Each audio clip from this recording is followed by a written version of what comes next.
ஓம் சாந்தி. எல்லோரும் குஷியாக இருக்கிறீங்களா? 18/2/2026 சாக்கார முரளி பாப்தாதா சொல்கிறாங்க, இனிமையான குழந்தைகளே, நீங்கள் இந்த பழைய உலகத்திலேருந்து இறந்து புது உலகத்துக்கு போகிறதுக்காகத்தான் இந்த யூனிவர்சிட்டிக்கு வந்திருக்கிறீங்க. இல்லை, இந்த கல்வியே புது உலகத்துக்கான கல்வி. ஸோ அதுக்கு நம்மளை தயார்படுத்துகிற இடம் இது.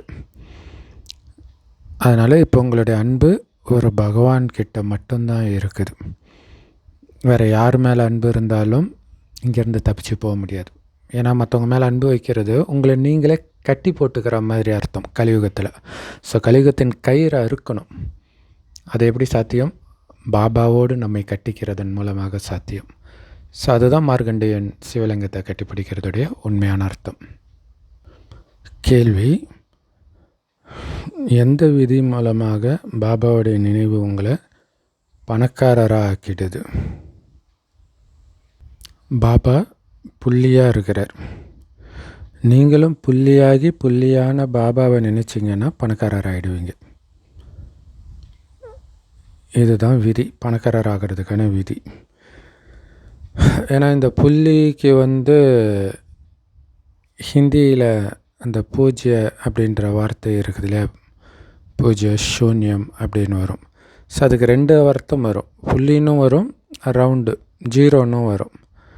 ஸோ அப்போ 1க்கு பக்கத்தில் புள்ளி வச்சிங்கன்னா அது என்ன ஆகிடுது? 10 ஆகிடுது. இன்னொரு புள்ளி வச்சிங்கன்னா 100 ஆகிடுது. இன்னொன்று வச்சா 1000 ஆகிடுது. ஸோ அந்த மாதிரி பாபாவுடைய நினைவை எந்த அளவுக்கு நீங்கள் வச்சுக்கிட்டே இருக்கிறீங்களோ அந்த அளவுக்கு உங்களுக்கு 10, 100, 1000, 10,000, லட்சம், கோடின்ட்டு அப்படியே ஏறிக்கிட்டே இருக்குது. இல்லை, ப்ரொபோர்ஷனேட் ஏதோ ஒன்று சொல்லுவாங்க, அந்த மாதிரி ஆகுது. நீங்கள் பணக்காரர் ஆகிட்டே போகிறீங்க. நினைவின் மூலமாகத்தான் உண்மையான வருமானம் உங்களுக்கு கிடைக்கும். ஸோ அதனால் இல்லை, பாபா நினைக்கிறதுக்கு 1000 காரணம் இருக்குது. பாபா நினைக்காமல் இருக்கிறதுக்கு ஒரு காரணம் கூட கிடையாது. ஸோ அதனால் ஏதாவது ஒரு காரணத்தை சொல்லி சொல்லி பாபாவை நினச்சிக்கிட்டே இருங்க. துக்கத்துலேருந்து தப்பிக்கணுமா? பாபா நினைவு தான். சுகமாக இருக்கணுமா? பாபா நினைவு தான். செல்வம் சேமிக்கணுமா? பாபா நினைவு தான். ஆத்ம சதோபிரதானமாகணுமா? பாபா நினைவு தான். பாவம் அழியணுமா? பாபா நினைவு தான். பாடல்: கூட்டத்தில் ஜோதி எழுந்தது. ஓம் சாந்தி. இந்த பாட்டுடைய அர்த்தம் எவ்வளோ விசித்திரமாக இருக்குது. யாருக்கு அன்பு உருவாகி இருக்குது? பகவான் யாருக்கிட்ட அன்பு உருவாகி இருக்குது? இல்லையா, பகவான்கிட்ட ஆத்மாக்களுக்கு அன்பு உருவாகி இருக்குது. நாம் இந்த உலகத்தில் இறந்தவராகி அவர்கிட்ட போகணும். இந்த மாதிரி எப்போவாச்சும் யார் மேலேயாவது அன்பு ஏற்பட்டு இருக்குதா? உயிர் கொடுத்தாலும் பரவாயில்ல, எனக்கு பாபா தான் முக்கியம் அப்படின்னு இருக்குதா? ஏன்னா இங்கே இறந்தால் தான் பாபா மேலே அன்பு இருக்குதுன்னே அர்த்தம். நாம் இறந்துடுவோம் இவங்களை நினச்சா அப்படின்னு தெரிஞ்சால் யார் மேலேயாவது அன்பு வைப்பாங்களா மனிதர்கள்? ஆனால் தெரிஞ்சு கடவுள் மேலே வைக்கிறோம் பாருங்கள். இது எவ்வளோ பெரிய விஷயம். அதனால தான் பாபா குழந்தைங்க தான் இது உலகத்திலே உயர்ந்தவர்கள்னு பாபா சொல்கிறார். ஸோ எவ்வளோ அற்புதமான அர்த்தம் கூட்டத்தில் ஜோதி எழுந்தது அப்படிங்கிறது. ஜோதி மேலே விட்டில் பூச்சிகள் பிரியம் வைத்து சுற்றி வந்து வந்து இறந்து போகுது. இல்லை, ஸ்தூலமாகவே அந்த ஜோதியில் விட்டில் பூச்சி இறக்கும். அந்த மாதிரி நாமளும் ஜோதியாகிய பாபா மேலே அன்பு வச்சு சுற்றி சுற்றி சுற்றி சுற்றி இறக்குறோம். இப்போ கோயிலை சுற்றுறது இதுதான் காரணம் இல்லையா? பாபாவை சுற்றி சுற்றி நாம் இறக்கிறத அவங்க கோயிலை சுற்றுறாங்க. நீங்களும் கூட ஸோ கோயில் குளம்னு சுற்றுறதெல்லாம் கூட இந்த அர்த்தம்தான் போல் இருக்குது இல்லையா? நீங்கள் கூட பாபாவுடைய அன்பில் இந்த சரீரத்தை விட்டுடணும். இந்த பாடல் ஒருத்தருக்காக மட்டும்தான், வேறு யாருக்கும் பொருந்தாது. அந்த தந்தை எப்போ வராரோ அப்போ யார் அவர் மேலே அன்பு வைக்கிறாங்களோ அவங்க தான் இந்த உலகத்திலிருந்து இறக்க வேண்டி இருக்கிறது. தன்னுடைய ஒரே குமாரனாகிய இயேசு கிறிஸ்துவை மனித உலகின் பாவத்தை கழுவுவதற்காக சிலுவையில் அறையப்படும்படிக்கு பிதா அனுப்பினார்னு வரும். ஸோ நம்மளை தான் அது குறிக்குது இல்லையா? இங்கே நாம் தான் இறக்க வேண்டி இருக்கும். மற்றவங்க இப்படி இருக்கிறாங்களே, அநியாயம் இருக்குது, அது அப்படி தான் இருக்கும் கலியுகம். நீங்கள் தான் இறக்கணும். ஏன்னா ராஜ பதவி உங்களுக்கு தான் கிடைக்குது. பகவான் கிட்ட அன்பு வைக்கிறாங்கன்னா இறந்து எங்கே போவாங்க? கண்டிப்பாக பகவான் கிட்டத்தான் போவாங்க.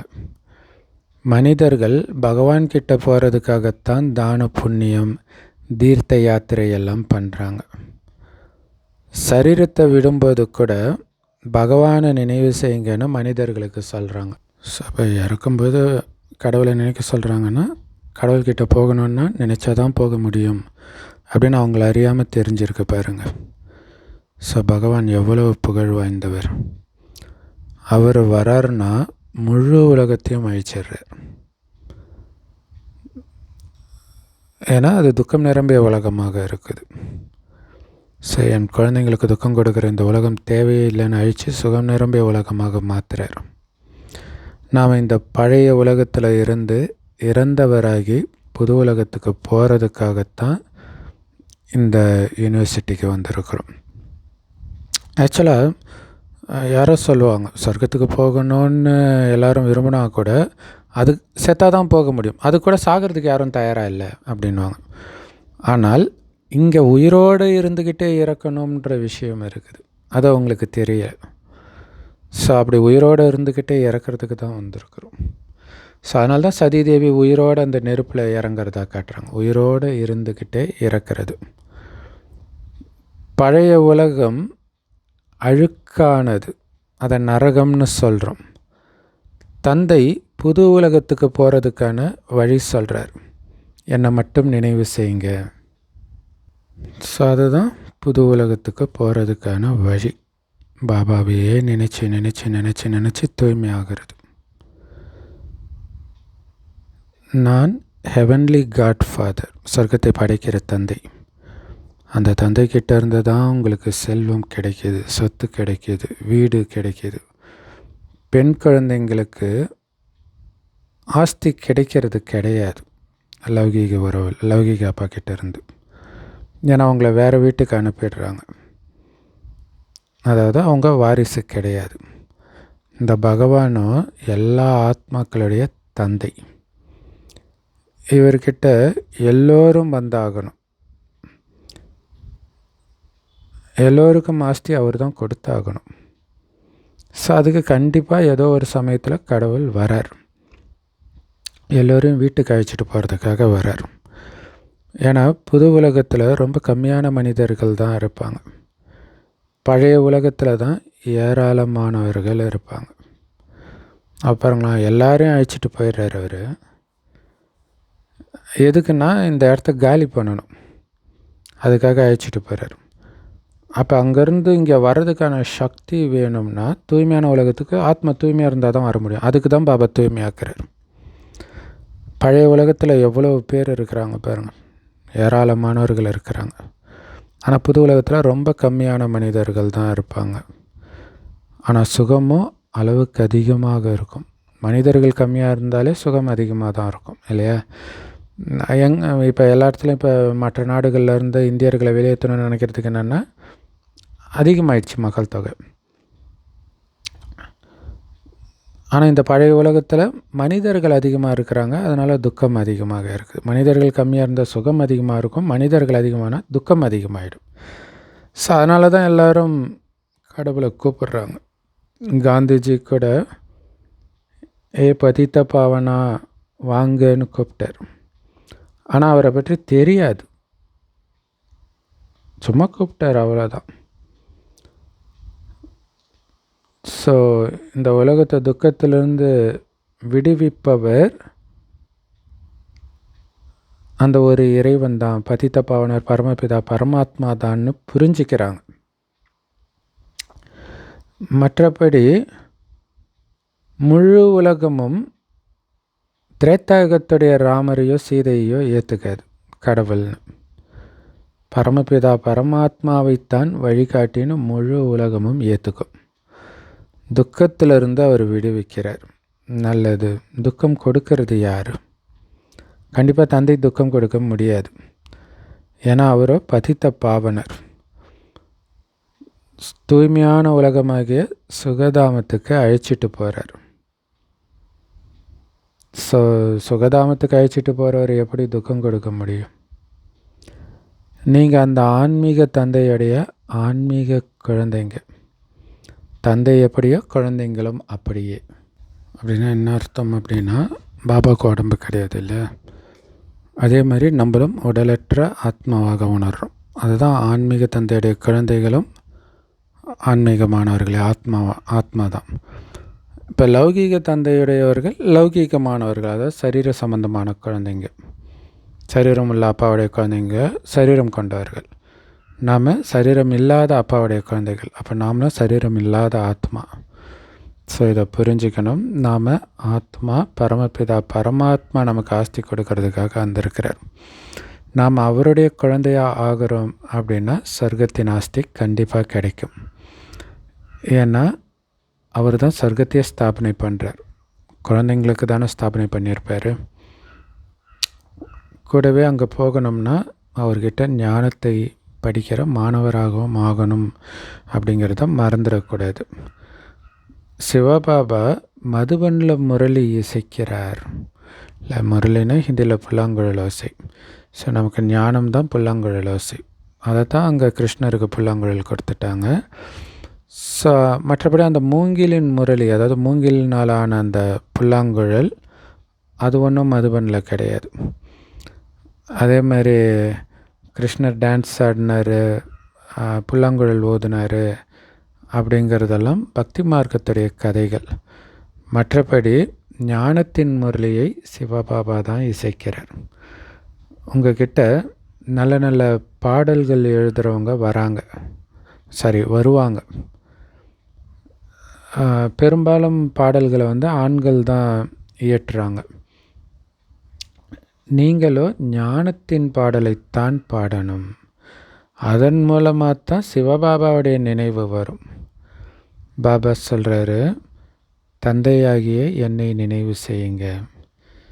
சிவா அப்படின்னா புள்ளின்னு அர்த்தம், இல்லையா? பிந்து ரூபமானவர்னு அர்த்தம். வியாபாரிகள் கூட புள்ளி வைக்கும் பொழுதெல்லாம் சிவான்னு சொல்லுவாங்களாம். ஸோ ஒன்றுக்கு முன்னாடி ஒரு பிந்து வைத்தால் 10 ஆகிடும், இன்னொரு பிந்து வைத்தால் 100, இன்னொன்று வைத்தால் 1000, அப்படியே போயிட்டே இருக்கும். அதே மாதிரி நீங்கள் கூட இங்கே சிவனை நினைக்க நினைக்க அந்த புள்ளி வைக்க வைக்க உங்களுக்கு வருமானம் 10, 100ன்ட்டு பல மடங்காக உயர்ந்துக்கிட்டே இருக்கும். ஸோ எந்த அளவுக்கு நினைவு செஞ்சுக்கிட்டே இருக்கிறீங்களோ அந்த அளவுக்கு பிந்து சேர்ந்துக்கிட்டே இருக்கும். அதாவது 0, 1, 0, 10, 100 அப்படின்னு ஏறிக்கிட்டே இருக்கும். நீங்கள் இதன் மூலமாக தான் அரை கல்பத்துக்கு பணக்காரராக ஆகிடுறீங்க. சொர்க்கத்தில் ஏழையே கிடையாது. எல்லோரும் சுகமாக இருப்பாங்க. துக்கத்துடைய பேரே இருக்காது அங்கே. பாபாவுடைய நினைவின் மூலமாகத்தான் உங்களுடைய பாவக்கர்மங்கள் எல்லாம் அழிஞ்சிக்கிட்டே இருக்கும். ஸோ அப்போ பாபா நினைக்கிறதுக்கு காரணங்கள் சொல்கிறார். ஒன்று, சொர்க்கத்தில் சேமிப்பாகுது, ஆயுள் அதிகரிக்குது, பாவங்கள் அழியுது, நீங்கள் பெரும் செல்வந்தராகிடுவீங்க. இது உண்மையான தந்தை மூலமாக நமக்கு கிடைக்கிற உண்மையான வருமானம். இது மட்டும்தான் உங்கள் கூடவே இந்த உடலை விட்டு போன பிறகும் வரும். மற்ற எல்லா மனிதர்களும் பாவம் வெறுங்கையோடு சரீரத்தை விடுவாங்க. ஆனால் நீங்கள் நிரம்பிய கையோடு போகணும். அதுக்கு இப்போ பாபாவை நினைவு பண்ணணும். தூய்மை இருந்தால் அமைதியும் இருக்கும், செல்வ செழிப்பும் இருக்கும்னு பாபா சொல்கிறார். தூய்மை இருக்கிற இடத்துல எல்லாமே இருக்கும். ஸோ அப்போ நீங்கள் தூய்மை ஆகணும், அதுக்கு பாபா நினைவில் இருக்கணும்.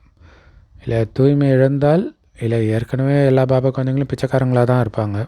இதில் இன்னும் தூய்மை இழந்தால் இருக்கிறதும் போயிடும். ஸோ அப்போ அப்படி போகாமல் இருக்கணும்னா நீங்கள் பாபா நினைவிலேயே இருங்க.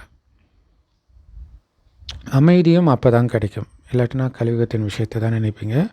அது உங்கள் அமைதியை கெடுக்க தான் செய்யும். ஆத்மாவாகிய நீங்கள் முதல்ல தூய்மையாக தானே இருந்தீங்க, பிறகு தானே தூய்மை இழந்தீங்க. அதனால் தூய்மையாக இருக்கிறது தான் உங்களுடைய உண்மையான குணன்றது சதா ஞாபகம் இருக்கணும். சன்னியாசிகளை கூட பாதி தூய்மையானவர்கள் தான் சொல்ல முடியும்.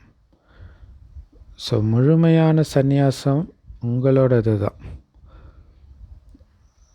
ஸோ மற்றபடி சந்நியாசிகள் எவ்வளோ சுகம் அடையிறாங்க? கொஞ்சம் சுகம், பிறகு துக்கம்தான் அவங்களும் அடையிறாங்க. இதுக்கு முன்னாடியெல்லாம் அவங்க கடவுள் எங்கும் நிறைந்தவர்னு சொன்னது கிடையாது. ஸோ இப்போ தான் சொல்ல ஆரம்பிச்சிருக்கிறாங்க. அதனால தான் கீழே இறங்கி வந்துட்டு இருக்கிறாங்க. உலகத்தில் பலவிதமான திருவிழாக்கள் நடக்குது. ஏன்னா அதில் வருமானம் இருக்குது இல்லையா? இது கூட அவங்களுக்கு ஒரு பிஸ்னஸ் மாதிரி ஆயிடுச்சு. ஸோ எல்லா பிஸ்னஸ்லேயும் அழுக்கு இருக்குதுன்னு சொல்லுவாங்க.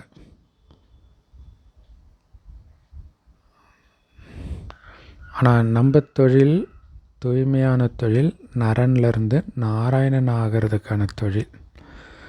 இந்த தொழிலை அபூர்வமாக யாரோ ஒருத்தர் தான் செய்கிறீங்க. தந்தையுடையவராக ஆகிட்டு தேகத்தோடு சேர்த்து அனைத்தையும் தந்தைக்கிட்ட அர்ப்பணிக்கணும். ஏன்னா புது சரீரம் வேணும்னு நீங்கள் விரும்புகிறீங்க. பாபா சொல்கிறாரு நீங்கள் கிருஷ்ணபுரிக்கு போக முடியும். ஆனால் எப்போ போக முடியும்? தமோ பிரதானத்திலேருந்து ஆத்ம சதோ பிரதானமாக ஆன பிறகு தான் போக முடியும். ஸோ இங்கே தான் எங்களை தூய்மையாக்குங்கன்னு கடவுளை கூப்பிட்றோமே தவிர, சத்தியுகத்தில் யாரும் எங்களை தூய்மையாக்குங்கன்னு கூப்பிட மாட்டாங்க. இங்கே தான் விடுவிப்பவரே இந்த பாவாத்மாக்களின் உலகத்திலேருந்து எங்களை விடுவிங்கன்னு கூப்பிட்றாங்க. இல்லை, ஸோ இதை நம்பாதவங்க கூட நம்புகிற மாதிரி உலகம் இன்னும் மோசமாக அவங்களுக்கும் மாறும். இல்லை, ஒரு சிலருக்கு ஆரம்பத்தில் கொஞ்சம் நல்லா இருக்கிற மாதிரி இருக்கும். ஒரு டைமுக்கு அப்புறம் மாறும்போது அவங்களும் இங்கேருந்து தப்பிச்சா போதும் அப்படின்னு நினைப்பாங்க. இல்லை, ரொம்ப நிறைய பேர் வயசானவங்களாம் என்னை எப்போ அழைச்சிட்டு போவேன் அப்படின்னு சொல்லிட்டு இருப்பாங்க. பாபா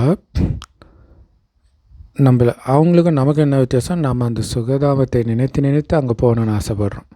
அவங்களுக்கு இங்கே இருக்கிற துக்கம் தாங்காமல் போகணும்னு விரும்புவாங்க. ரெண்டுத்துக்கும் வித்தியாசம் இருக்குது. ஸோ நம்மளை கூடவே அழைச்சிட்டு போகிறதுக்காக இப்போ பாபா வந்திருக்கிறாருன்னு நமக்கு தெரியும்.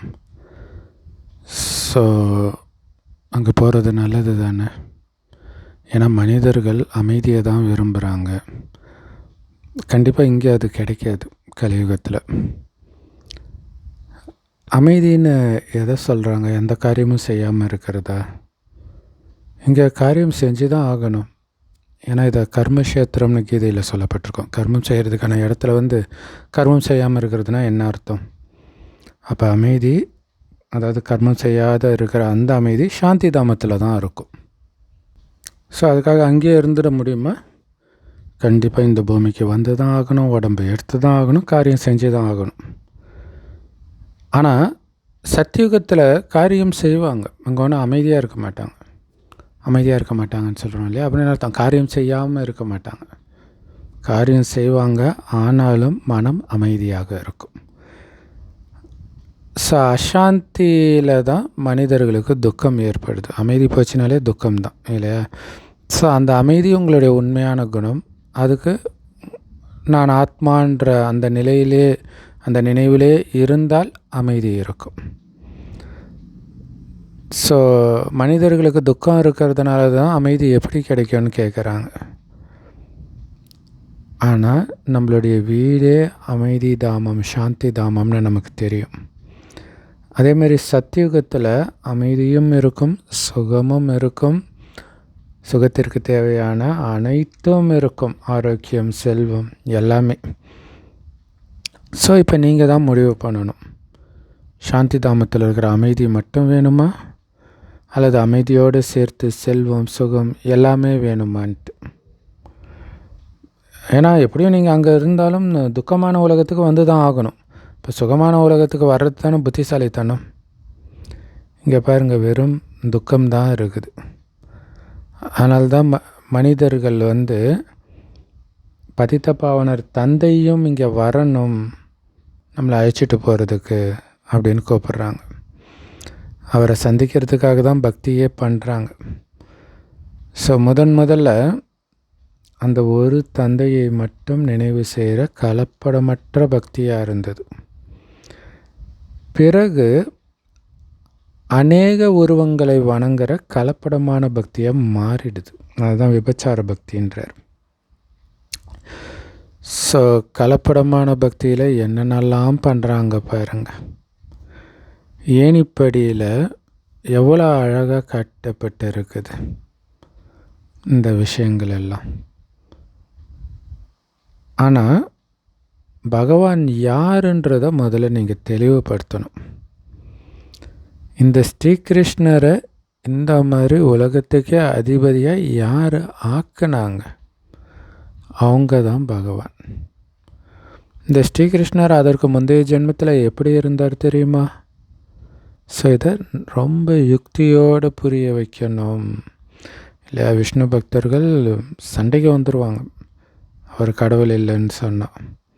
ஸோ ரொம்ப யுக்தியாக புரிய வைக்கணும். அந்தந்த இடத்துக்கு ஏற்ற மாதிரி அவங்க யார், அவங்களுடைய நம்பிக்கை என்ன, அதை புரிஞ்சுக்கிட்டு புரிய வைக்கணும்.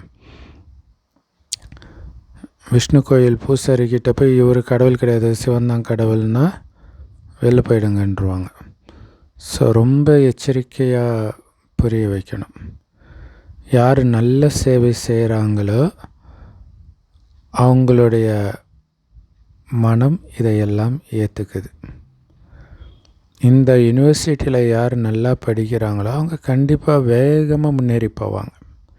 கண்டிப்பாக வரிசைக்கிறவங்க இருக்குது தானே. சிலர் மந்த புத்தி உடையவர்களாகவும் இருக்கத்தான் செய்கிறாங்க. என்னுடைய புத்தி போட்டு திறந்து விடுங்க பாபான்னு சிவபாபா கிட்ட சொல்கிறாங்க. பாபா சொல்கிறாரு, புத்தி போட்டு திறக்கிறதுக்குத்தான் நான் வந்தே இருக்கிறேன். ஆனாலும் உங்களுடைய பாவ கர்மம் அந்த அளவுக்கு இருக்குது, பூட்டு திறக்கவே மாட்டேங்குதுன்றார். ஏன்னா பாபா கொடுக்குற ஞானம் பூட்டு திறக்கிறதுக்கு தான். அந்த ஞானத்தை ஃபாலோ பண்ணணும். இல்லை, ஃபாலோ பண்ண தான் புத்தி போட்டு திறக்கும். மெயின் நினைக்கிறது தான், பாபா நினைக்கிறது. அப்போ நீங்கள் நினைக்கவே இல்லை, முயற்சியே பண்ணல, அதனால் புத்தி போட்டு திறக்கல. அப்போ பாபா தான் என்ன பண்ண முடியும்? அந்த அளவுக்கு அதிக பாவம் செஞ்சுருக்கிறீங்க. நினைக்க விடாமல், முரளி படிக்க விடாமல் பண்ணுது. ஸோ பாபா என்ன பண்ண முடியும் அவங்கள? ஸோ நாங்கள் எப்படி படிக்கிறோன்னு டீச்சர்கிட்ட கேட்டால்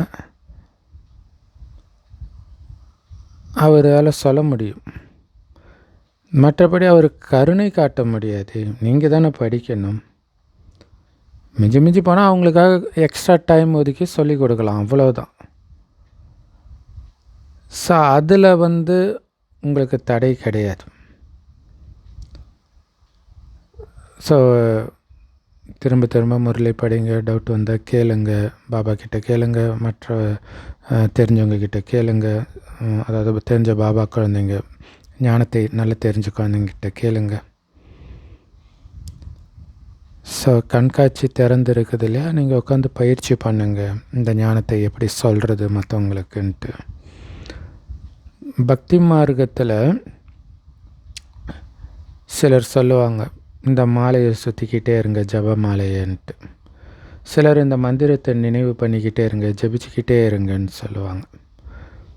ஆனால் இங்கே அதில் இருந்தெல்லாம் உங்களை விடுதலை பண்ணிட்டார். தன்னுடைய அறிமுகத்தை கொடுக்கிறார். பாபாவை நினைவு செய்யணும், அதன் மூலமாக தான் ஆஸ்தி கிடைக்கிது.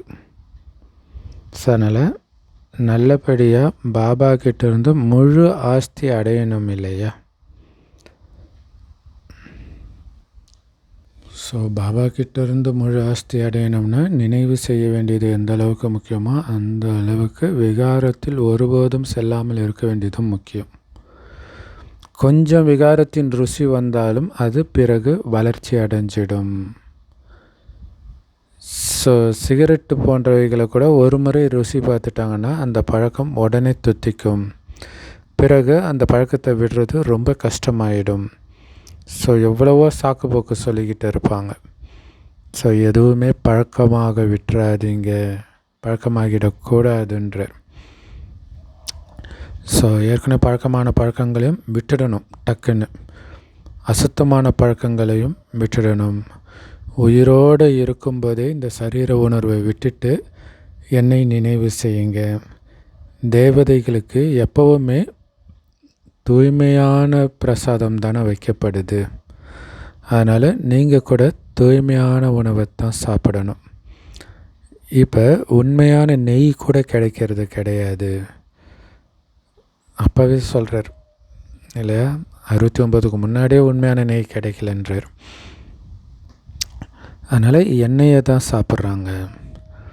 சத்தியுகத்தில் எண்ணெயெல்லாம் இருக்காது.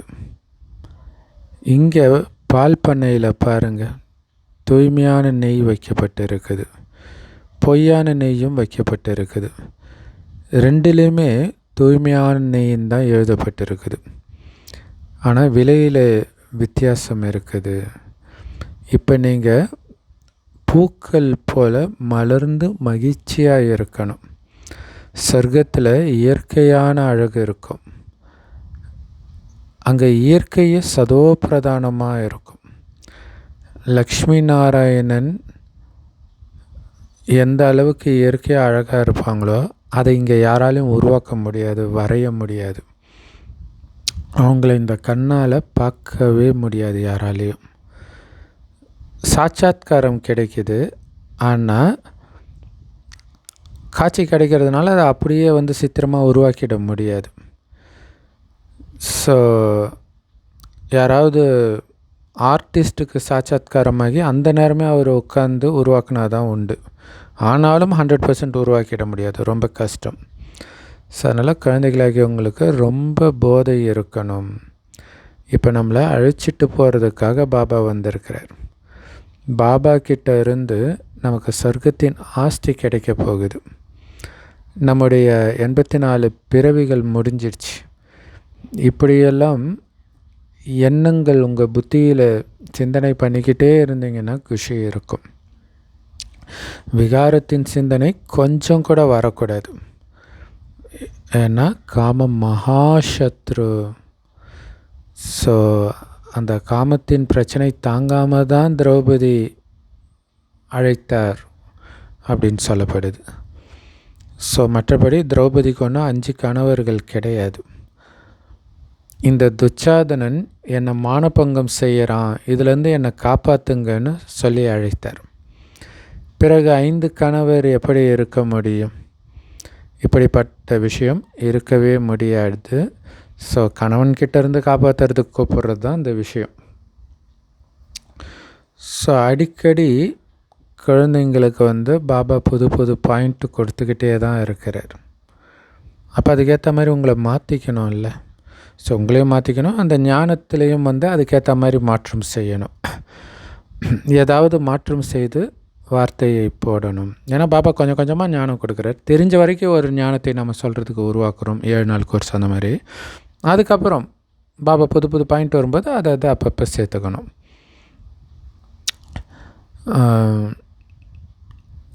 கொஞ்ச காலத்துக்குள்ளே நாங்கள் இந்த பாரதத்தையே தேவதைகள் வாழ்கிற ஃபரிஸ்தான் சொர்க்கமாக ஆக்குவோன்னு நீங்கள் எழுதுறீங்க, சவால் விடுறீங்க. மகன் தந்தையை வெளிப்படுத்துவான், தந்தை மகனை வெளிப்படுத்துவார் அப்படின்னு பாபா சொல்கிறார் குழந்தைங்க கிட்ட. ஸோ எந்த தந்தை இல்லை, எந்த தந்தையை மகன் வெளிப்படுத்த போகிறான், எந்த தந்தை மகனை வெளிப்படுத்த போகிறார்? சிவத்தந்தை.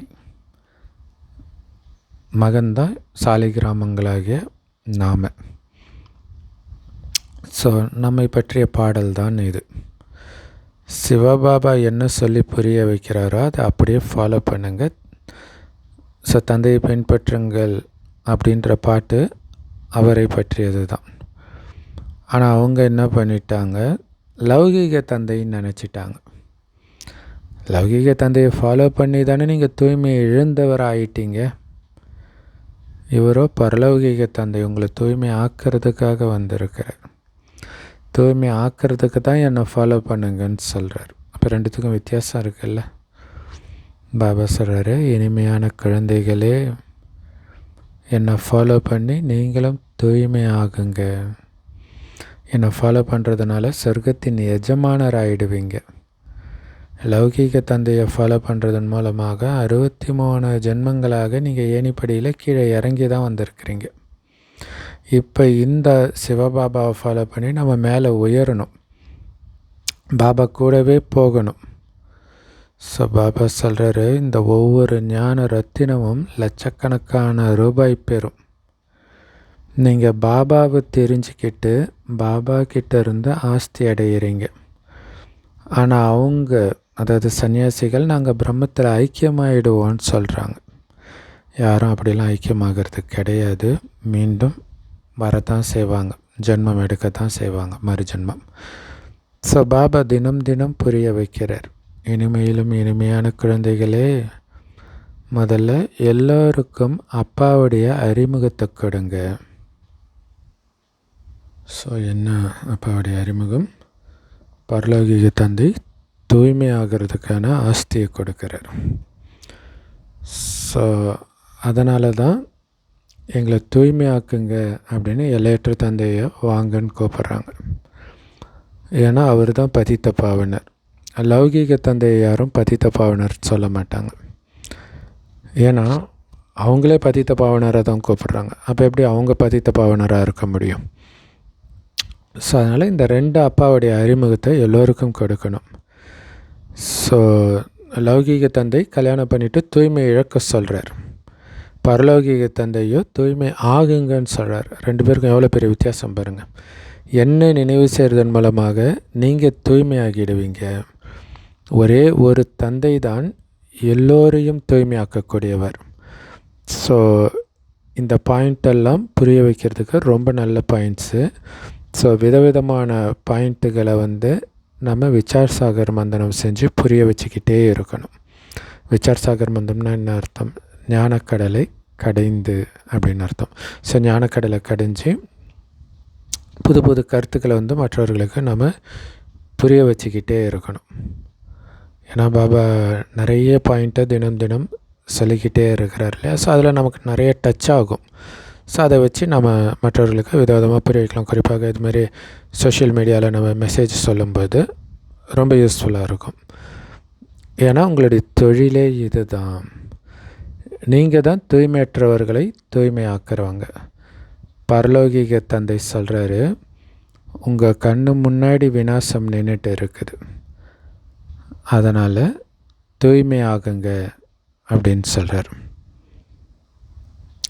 இல்லையா? உலகம் அழிய போகுது, இதோட முடிஞ்சு போச்சு டைமு.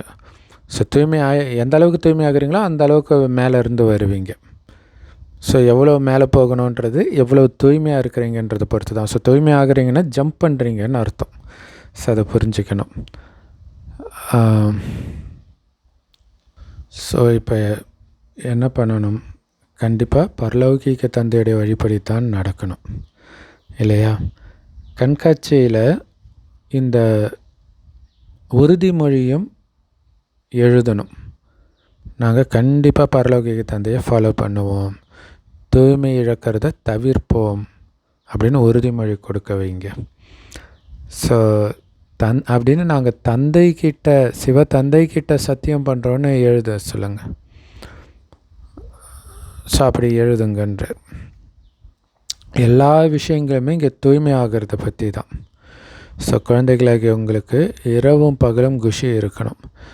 பாபா நமக்கு சொர்க்கத்தின் ஆஸ்தியை கொடுத்துட்டு இருக்கிறார். அப்பா மற்றும் ஆஸ்தி, அதாவது ராஜ பதவி. ஸோ இந்த ரெண்டுத்தையும் நீங்கள் புரிஞ்சிக்கணும். சிவ ஜெயந்தினாலே பாரதத்தின் ஜெயந்தி, அதாவது சொர்க்க பாரதத்தின் ஜெயந்தி. கீதை தான் அனைத்து சாஸ்திரங்களுக்கும் தாய், கீதா மாதா. ஆஸ்தியோ தந்தைக்கிட்ட இருந்து தான் கிடைக்கும். கீதையை படைப்பவரே சிவபாபா தான்.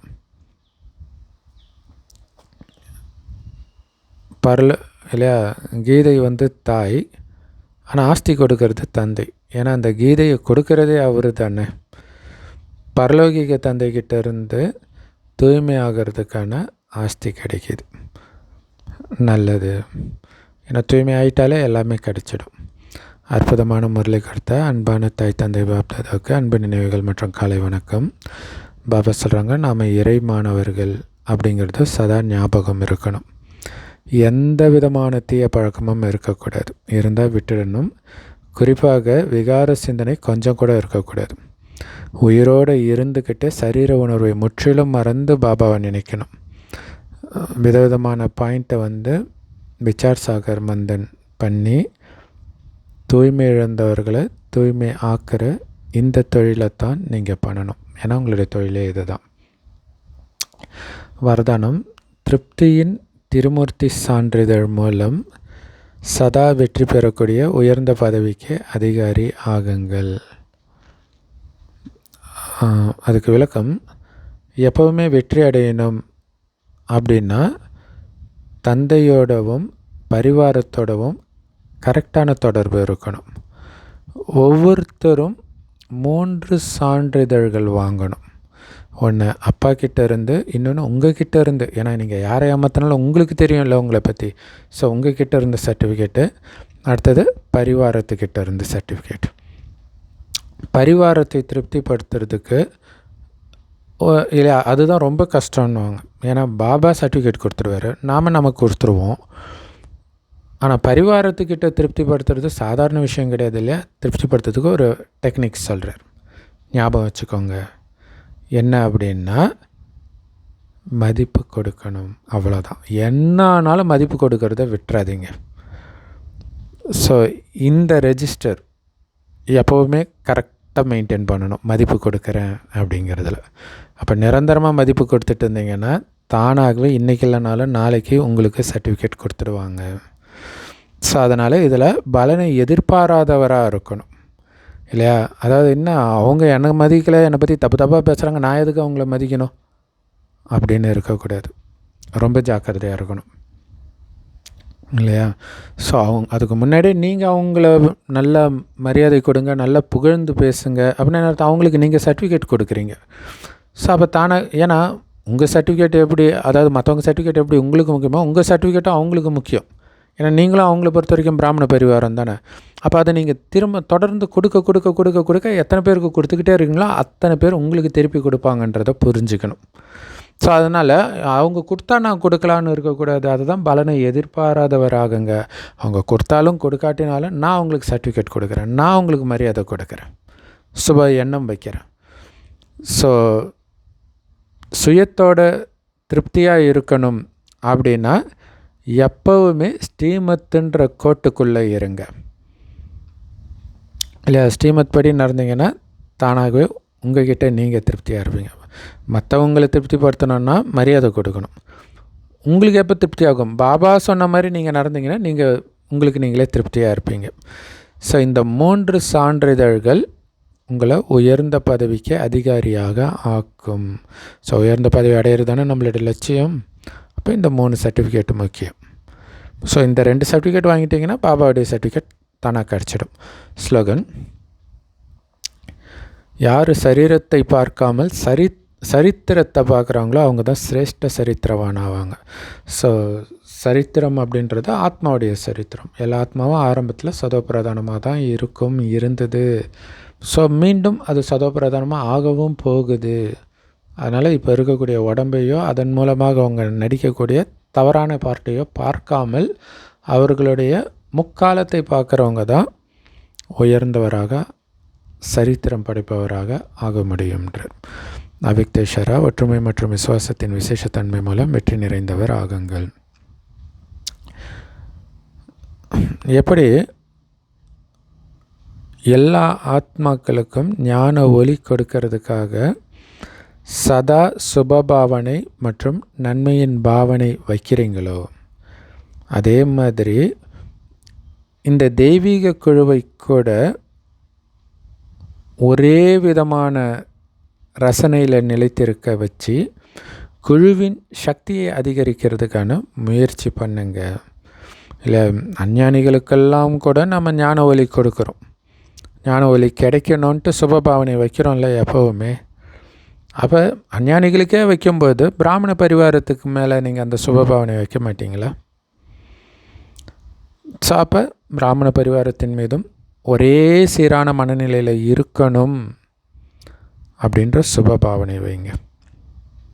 அப்போ தான் குழுவின் சக்தி அதிகரிக்கும். ஸோ அப்போ உங்களுடைய இந்த தெய்வீக குழுவின் மூர்த்தியில் ஒற்றுமை மற்றும் ஏக்கிரஸ்திதியின் பிரத்யக்ஷ ரூபத்தில் சாட்சாத்காரம் ஆகும். ஸோ அப்போ அஞ்ஞானிகளுக்கு சக்தி கொடுக்குற மாதிரி பாபா குழந்தைங்களுக்கும் நம்ம சக்தி கொடுக்கணும். ஏன்னா எல்லாருமே யுத்தத்தில் இருக்கிறோம். மாயாவோட பல ரூபத்தில் வரும். ஸோ அப்போ எல்லாருடைய மனமும் அமைதியாகணும். அதற்கான சக்தியை நீங்கள் கொடுக்க கொடுக்க கொடுக்க கொடுக்க தான் ஒரே சீரான மனநிலை அவங்களுக்கு வரும். அப்படி வந்தால் தான் பாபாவும் பிரத்யக்ஷமாவார். ஸோ 1 கோடி தான் தேர் இழுக்க முடியும் அப்படின்ட்டு அஞ்ஞானிகள் சொல்கிற விஷயம் உண்மையிலே நம்மளை பற்றிய விஷயம். அங்கே தேர் இழுக்கிறதுன்றது சொர்க்கத்தை இழுத்துட்டு வர்றது பக்கத்தில். எல்லா பாபா குழந்தைங்களும் சேர்ந்தால் தான் அது சாத்தியம். ஓம் சாந்தி. Love you BapDada. Thank you BapDada. குஷியாக இருங்க, குளிர்ச்சியாக இருங்க.